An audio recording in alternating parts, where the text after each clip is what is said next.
What's up, everybody? Before we get into the video, I just wanted to say, um, if you're watching this video and you're not subscribed, please subscribe. It helps the channel grow. If you're watching this video and you haven't pressed the like button, just stop for a second, press the like button. It pushes me into the algorithm. I really want to get this channel to 1K subs, and I want to have at least one video hit 1K views. You know what I'm saying? Support the grind, support everything.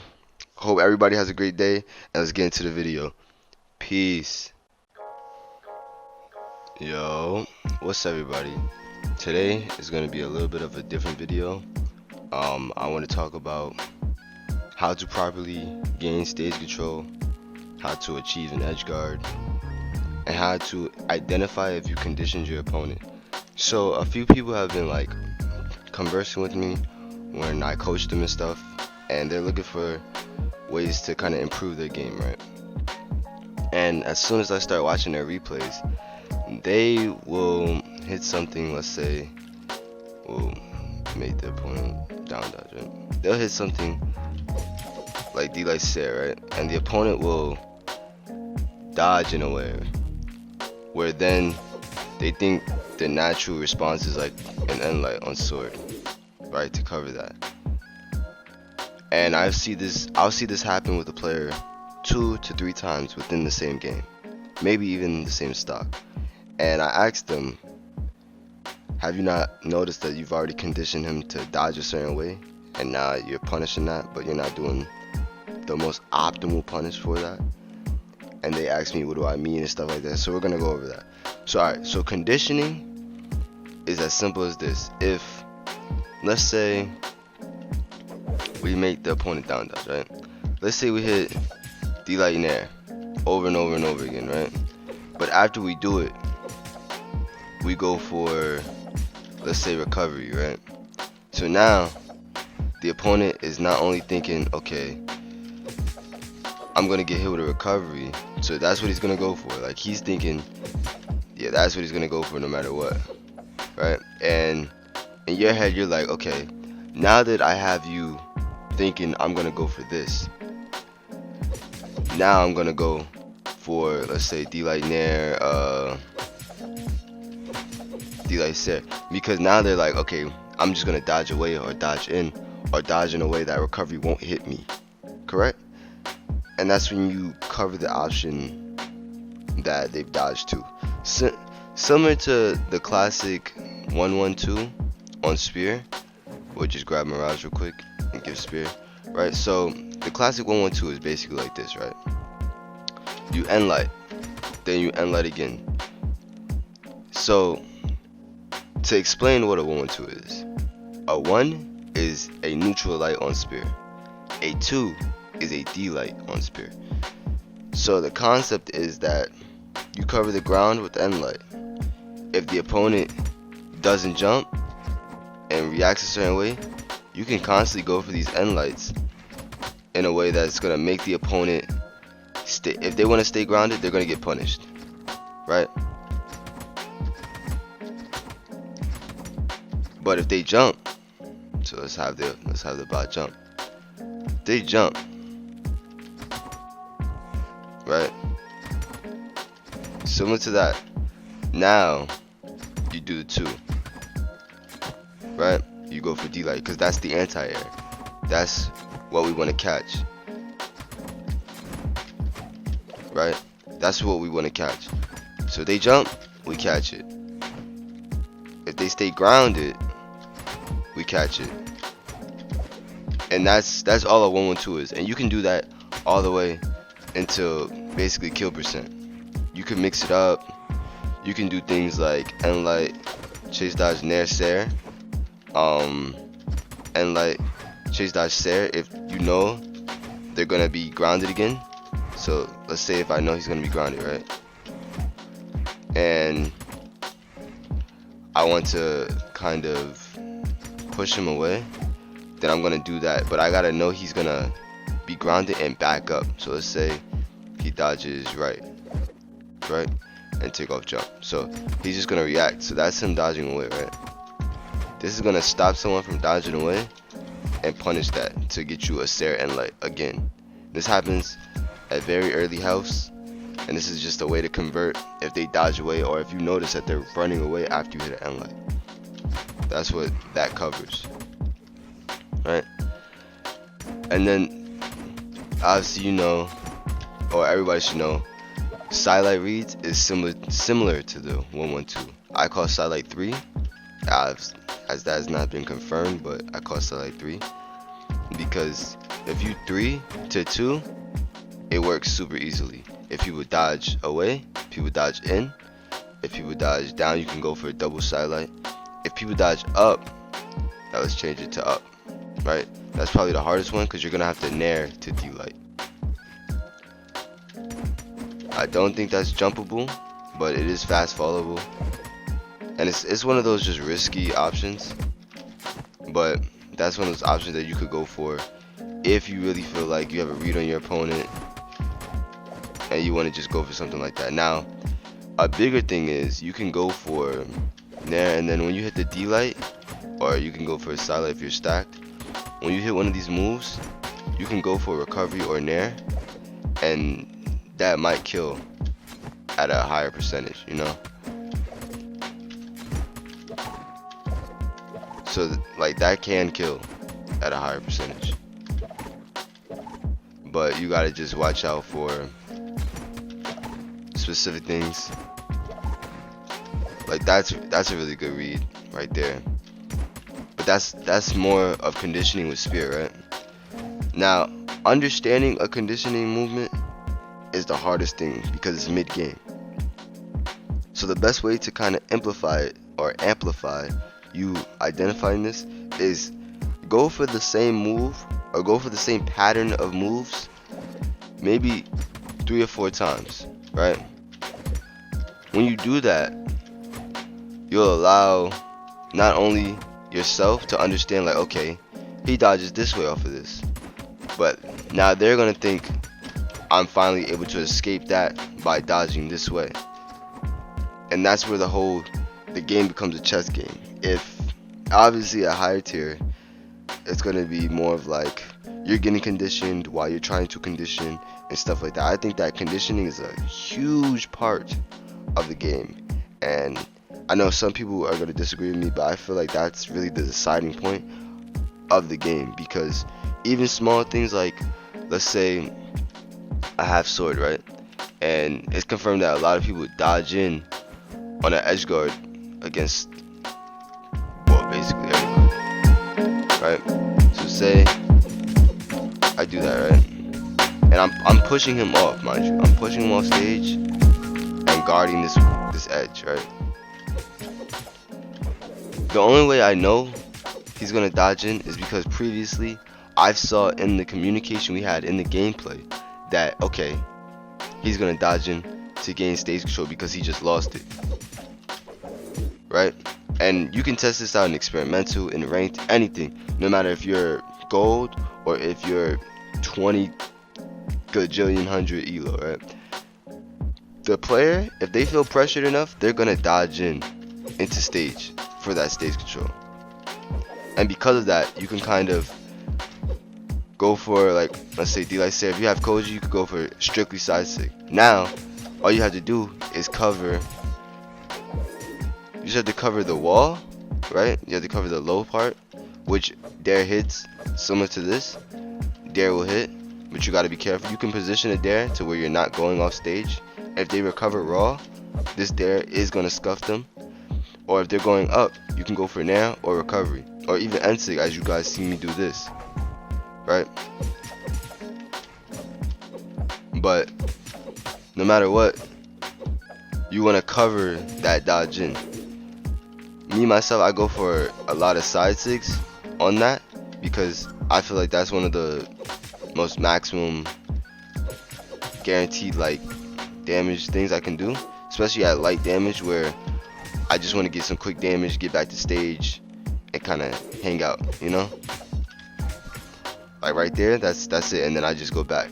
Now I do see a lot of people, right, go for like D-Light Dare. And okay, so the reason I can't hit this is I kind of showed it before, it's my controls. But I see a lot of people go for D-Light Dare, right? close to the edge. And I go for D-Light ground pound close to the edge simply because it's super good for edge guarding. Let me demonstrate what I mean.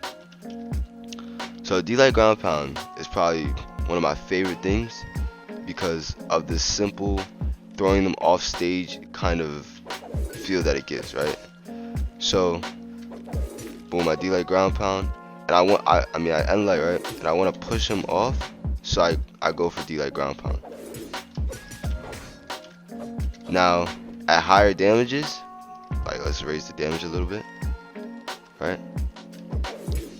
When he recovers back, I'm going to be given the opportunity after he dodges to go for this. Now you see how this instantly gives me offstage prowess, like instantly.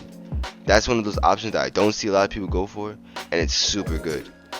Just to D-Light ground pound and kill your opponent super easy with sword is probably the best things you can do. Raw recovery, boom. That's it. That's it. You can simply throw your weapon and it will secure the same thing. You know what I mean? You can simply throw your weapon and it will secure the same thing. And I just think that's insane, like, that you can do that. Now it's gonna be harder to do, like obviously in the air, as you can see me doing it, but it's one of those things that if you land and you get down pat, it's gonna be basically the best thing in your kit. Like, I honestly think that is probably the best thing on sword. Just that option. Boom. Easy kill. I don't have to try too hard. I just throw right after the ground pound because they don't have a dodge. So what are they gonna do? They're just gonna recover. They have jumps. You know? That's like a super simple edge guard. You know?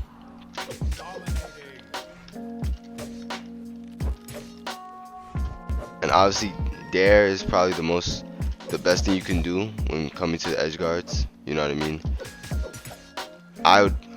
I just don't recommend dares as much unless it's gonna be one of these cheeky dares that hit while you're still like near the ground, right?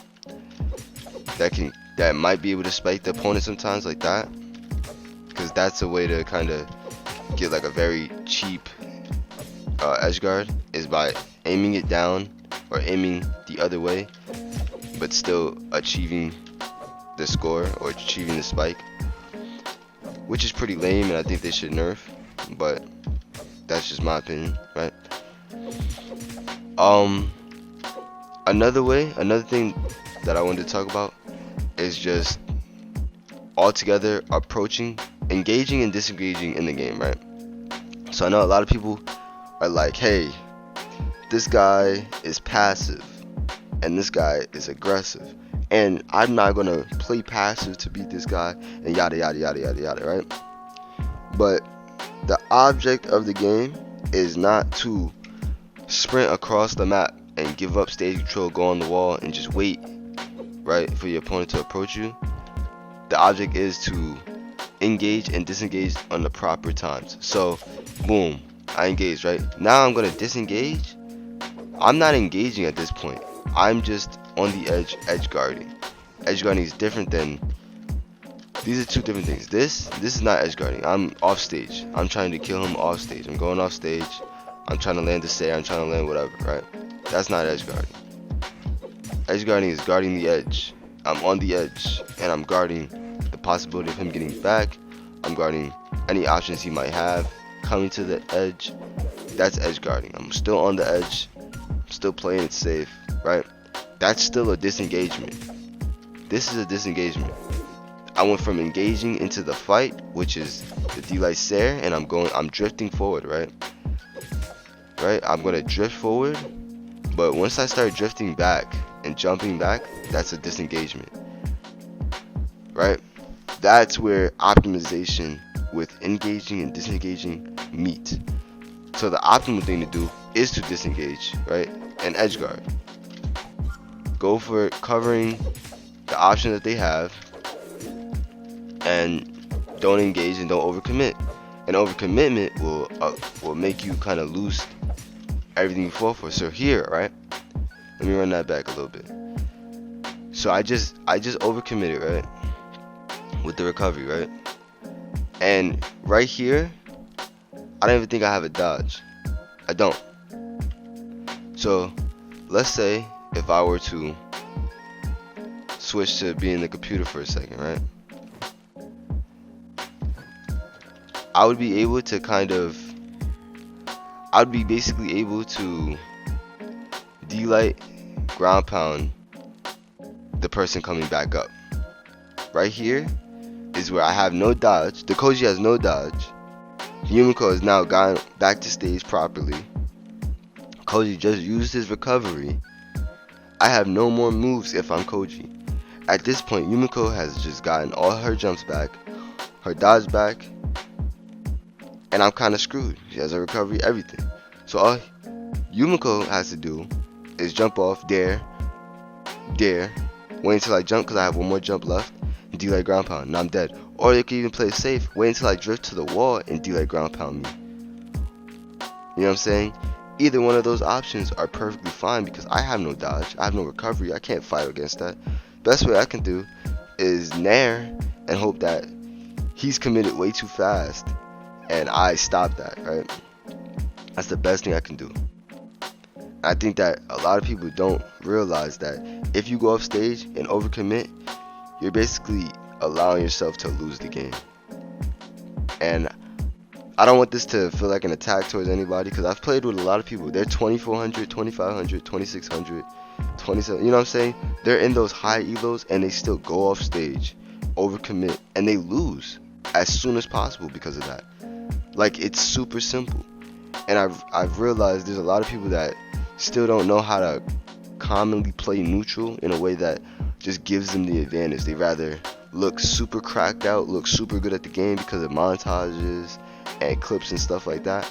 But when it comes to playing against a really good player, they instantly lose in all those like categories, and they wonder why they lose to people that are lower ranked than them. Mind you, you guys watch my ranking series. I am not high ranked at the moment, but I still do play with higher ranked people on my main account, right? And I'm gonna show you guys some gameplay with 2v2s and stuff like that at the higher elos, so you guys can get that kind of content. But I just wanted to put out a little bit of information considering that, and showing like how some people casually do certain habits that I think that a lot of people should punish. So yeah, I'm gonna end it right there because the video is kind of long, and I hope you guys enjoyed it. If there's anything I could improve, let me know in the comments. I'm sorry guys, but I just don't feel like editing a lot. But if that's like a big thing you guys want, is like the words on the screen and edits and really category breakdowns and stuff like that, let me know in the comments. I'll start doing that more. Yeah, if you like the video, like it, comment. Any feedback is good. It pushes me into the algorithm, and I'll work on my videos because of the feedback. Don't forget to subscribe. We're trying to hit 1K by the end of like 2 or 3 months. You know what I'm saying? I'm trying to hit a goal right there. And yeah, guys, peace.